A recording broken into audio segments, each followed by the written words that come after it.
Hello, how are you there? My name is John Zhang.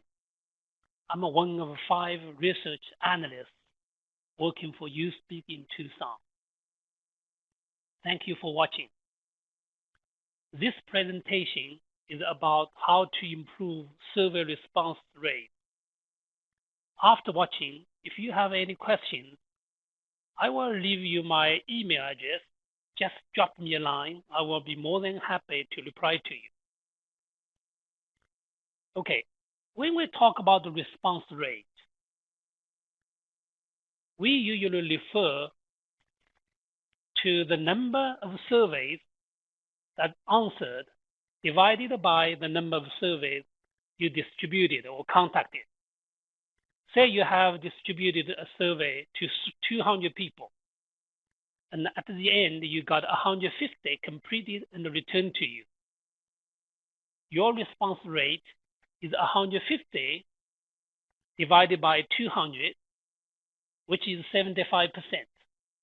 That's your response rate. After this presentation, I hope you understand why response rate matters.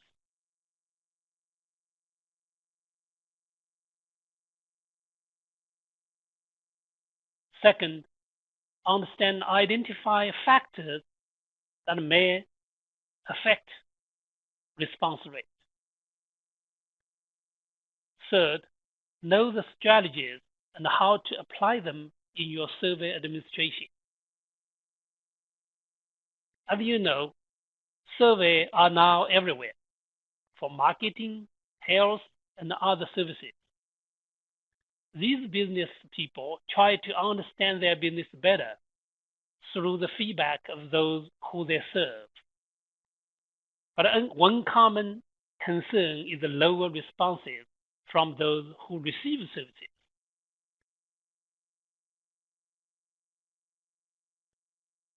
So everyone is looking to improve survey response rate. Why?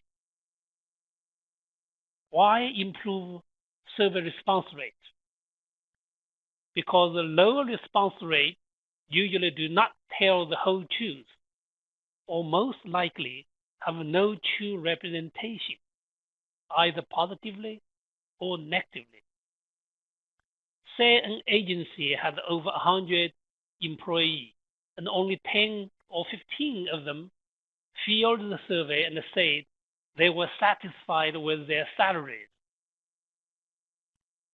Can we conclude in a report that most of the employees were satisfied with their salaries? Not really, because the low response rate does not reflect true representation in this case. And the conclusion drawn from unrepresentative data are useless or even cause problems. Then how to improve the response rate? Here are the 5 solutions that seem to have impact on the response rate based on several research studies. Choose an appropriate survey length, make the survey easier, contact the participants multiple times, create incentives, and choose the right delivery method or methods. First, appropriate survey length. Choose an appropriate survey length. A study conducted by Scantron Corporation in 2012 found a longer survey takes more time and increase the cost. Respondents may fill out only part of the longer survey. An incomplete survey is usually an invalid survey. Or participants might reject a longer survey completely. Then what is an appropriate survey length? No more than 15 minutes to complete. USpeak consumer survey, for example, with 30 to 35 main items takes about 11 to 14 minutes. You speak employee survey online with 35 to 40 items takes about 12 to 13 minutes. Second solution, survey should be easier to take and return. Again, Scanchon Corporation study in 2012 further found that a well-designed, attractive survey that is easy to complete will improve response rate as well as data accuracy. A survey that is easy to complete increases the likelihood that respondents will participate. Then we talk about easy. What is an easy survey? Easy survey first, reading level fits your audience. You speak CS fits fourth grade and above. Effective and reliable delivery method meets your audience needs. We will talk about later. Provide a paid envelope or set up an easy-to-access Dropbox. We do not recommend terminology or acronym beyond audience understanding. Sending only printed and mailed questionnaire by bulk rate. Demanding words in greeting message or no clear instruction on how to return and complete the survey forms. The third solution is to contact participants multiple times. Use a good pre-survey notification. Good means with personalized greetings, lay out perceived benefits, long survey, long-term or short-term rewards.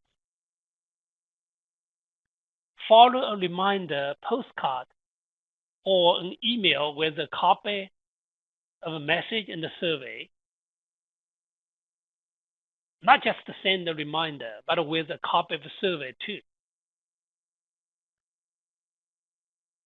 Contact non-respondents using combination of a message and a third or fourth time survey. So every time when contacting participants, always remember to send the survey again, even third or fourth time, in case they could not find it anymore.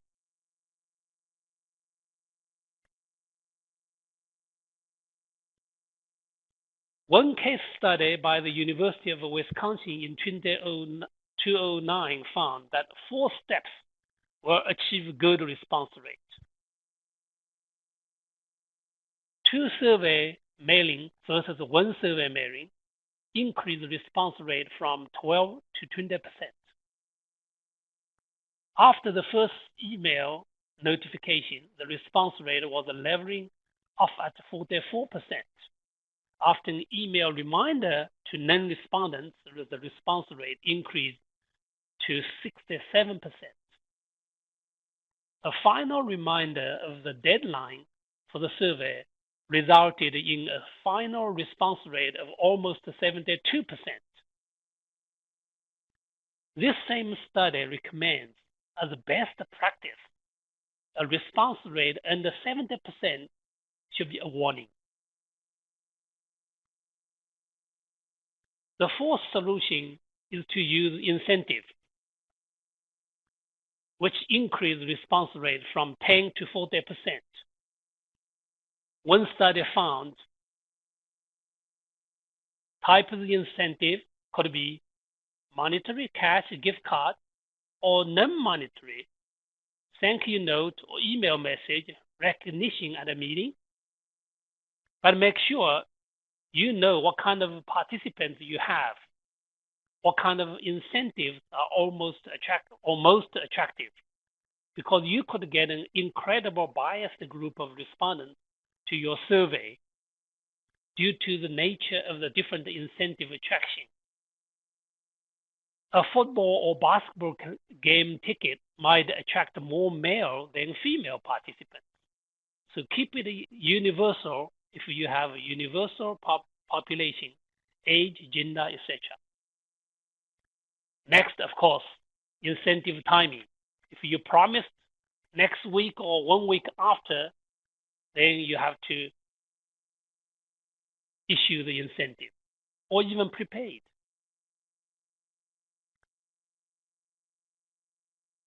The fifth and the last solution is to choose the delivery method.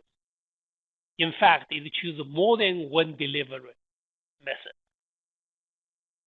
As Scantron Corporation study found, 39.4% of the people like a telephone survey, 22.7% prefer face-to-face interviews, 28.1% preferred mail or email survey.